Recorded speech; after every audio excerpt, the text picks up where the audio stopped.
Hello అమ్మా ప్రియా. అమ్మా చెప్పు. మీ నాన్నగారు ఒక సంబంధం చూశారు. ఆ అబ్బాయి రెస్టారెంట్ లో 7th టేబుల్ బుక్ చేశాడు. ఒక గంటలో వెళ్ళమ్మా. అమ్మా ఏంటిది ఇంత సడన్ గా? ఏమో మీ నాన్నగారు చెప్పమన్నారు. Where is the 7th table?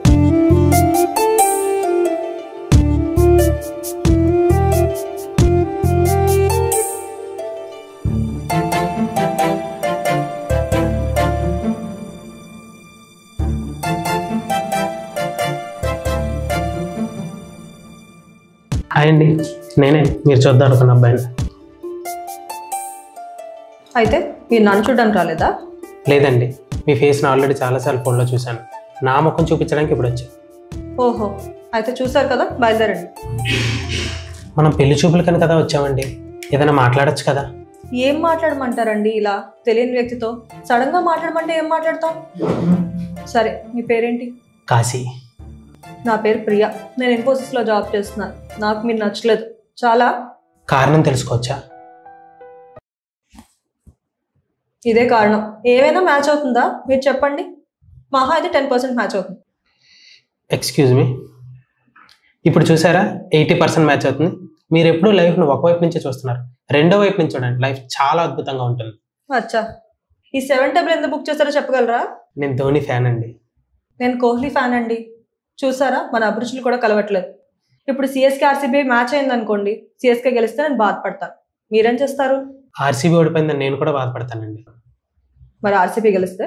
CSK ఓటం ముందు మీ ఆనందం కూడా ఆనందమే, చాలా హ్యాపీగా ఫీల్ అవుతాను. హ్యాట్ ఎందుకు పెట్టుకున్నారు? అంటే రీసెంట్గా గుండు చేయించుకున్నాను, మీరు తీసేమంటే తీసేస్తాను. అబ్బా, ప్రతిదానికి ఎందుకు కాంప్రమైజ్ అవుతున్నారు? నాకు ఇంత కోపం వస్తుంది, మీకు కోపమే రావట్లేదా? ఎందుకు కాంప్రమైజ్ అవుతున్నారు? అది కాంప్రమైజ్ ఎందుకు అవుతున్నారో చెప్పండి. మీరు నాకు చిన్న ఫేవర్ చేయగలరా? ఏంటి? నా కోసం ఒకసారి క్లాప్స్ కొట్టగలరా? ఎందుకు? ప్లీజ్. చూసారా, మీరు క్లాప్స్ కొట్టేటప్పుడు లెఫ్ట్ హ్యాండ్ స్టేబుల్గా ఉంచి రైట్ హ్యాండ్తో క్లాప్స్ కొట్టారు. ఒకటి కాంప్రమైజ్ అయితేనే అద్భుతాలు వస్తాయండి, లేదంటే ఆధిపత్యాలే వస్తాయి. మీరు ఎంత చెప్పినా నేను కాంప్రమైజ్ కాలేని. నాకు మీరు నచ్చలేదు. ప్రేమ వద్దంటే ఒప్పించగలను, కానీ పెళ్ళే వద్దంటే నేనేం చేయగలను? సరే, మీ అమ్మగారికి కాల్ చేసి చెప్పండి అబ్బాయికి అమ్మాయి నచ్చలేదు. ఎందుకంటే మీరు ఎక్కడ తగ్గినా కూడా నాకు నచ్చదు, ఎందుకంటే మీరంటే నాకు అంత పిచ్చి. సరేనండి, వెళ్ళొస్తాను. ఒక ఫోటో చూస్తే నేను నచ్చానని మీరు ఎందుకు అంటున్నారు? నాకు అర్థం కావట్లేదు. మన జనరేషన్లో ఫోన్ చూస్తూ గంటల గంటలు రీల్స్ చూసే టైంలో కూడా మీరు నాతో మాట్లాడేటప్పుడు ఒక్కసారి కూడా ఫోన్ చూడలేదు. నిజం చెప్పాలంటే నిన్న నా ఫోటో బయోడేటా మీ ఫోన్లో పెట్టాను. వాట్సాప్లో అది ఇంకా సింగిల్ టిక్లోనే ఉంది, డబుల్ టిక్ ఇంకా అవ్వలేదు. ఫోన్లో ఉండే అమ్మాయి కాదు, నాతో ఉండే అమ్మాయి నాకు కావాలి. మిమ్మల్ని ప్రేమించడం నా అదృష్టం, మీతో ప్రేమించబడకపోవడం నా దురదృష్టం. వస్తానండి, సారీ, వెళ్తానండి.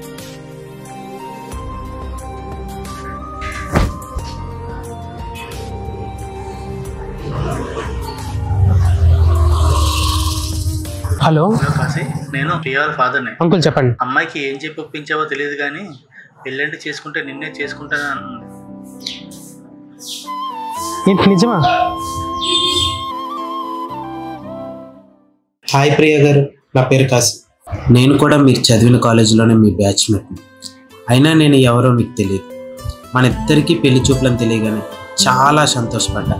ఎందుకంటే మిమ్మల్ని చూసినప్పుడు నాకు మా అమ్మ గుర్తొచ్చింది. అమ్మని ఎంత ప్రేమగా చూసుకున్నానో మిమ్మల్ని అంతే ప్రేమగా చూసుకుంటాను. మీకు నన్ను పెళ్లి చేసుకోవడం ఓకే అయితే మిమ్మల్ని మీకన్నా ఎక్కువ ప్రేమిస్తాను.